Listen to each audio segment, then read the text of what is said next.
और जैसा कि शिल्पी जी भैया के आदेश है कि हर जगह 2 गोला चलता, आज 4 गोला होके के चाहिए।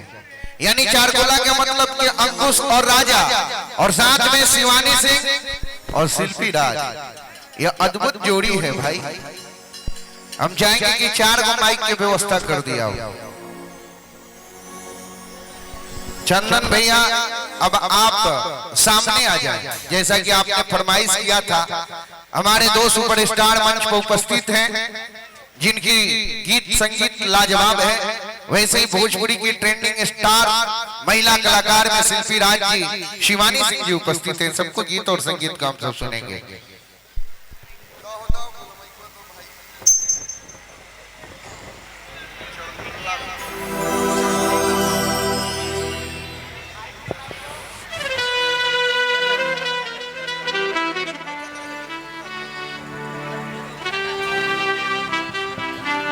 हेलो हेलो शिवानी जी भी मंच पे आ जाए।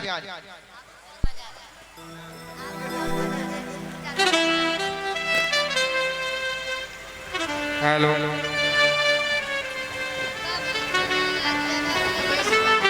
Hello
hello hello hello hello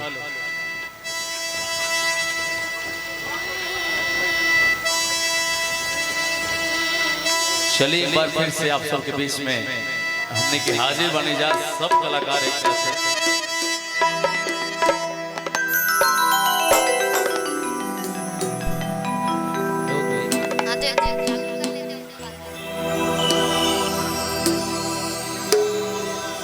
ये मुझे मालूम था कि ये गाना आज नहीं तो कल चलना है। गावे में जो गाना मजा आवे रिकॉर्डिंग करे टाइम में, तो समझे कि लोग के जरूर अच्छा लगे। और हमार सौभाग्य के बाद बाकी अंकुश और राजा भैया के साथ गावे के हमारा मौका मिलल। ये रियल बात है। शिल्पी जी आप बहुत अच्छी गाते हैं, बहुत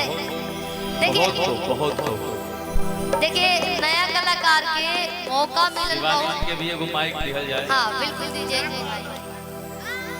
2019 में 19 में एगो लालटेन वाला कौन गाना, गंगा से पहले